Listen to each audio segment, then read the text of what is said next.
ওম শান্তি।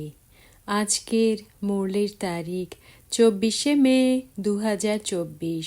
প্রাত মুরলি মধুবন। মিষ্টি বাচ্চারা, দেহি অভিমানী বাবা তোমাদের দেহি অভিমানী ভবর পাঠ পড়ান। দেহ অভিমানকে পরিত্যাগ করাই হলো তোমাদের পুরুষার্থ।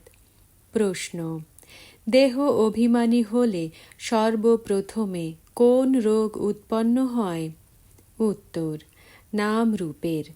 এই রোগই বিকারী বানিয়ে দেয়। তাই বাবা বলেন, আত্ম অভিমানী হয়ে থাকার অভ্যাস করো।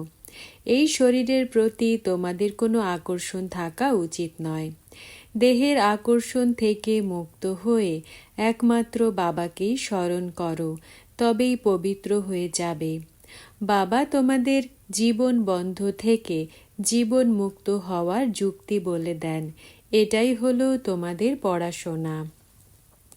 ধারণার জন্য মুখ্য সার। প্রথম পয়েন্ট: শতপ্রধান হওয়ার জন্য বাবা ছাড়া আর কাউকে যেন স্মরণ করা না হয়। দেহি অভিমানী হওয়ার অভ্যাস করতে হবে।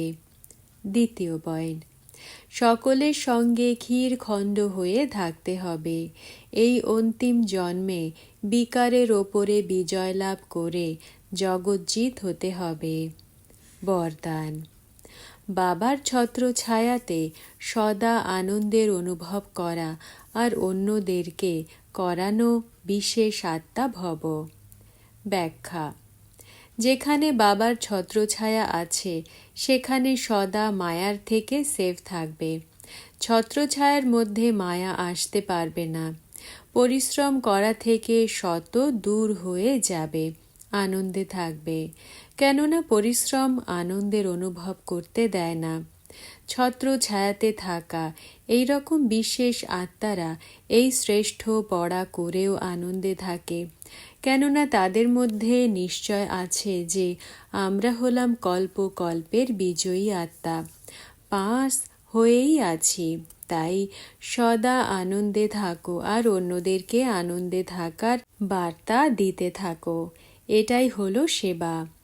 স্লোগান: যারা ড্রামার রহস্যকে জানে না তারাই দুঃখী, অসন্তুষ্ট হয়ে যায়। ওম শান্তি।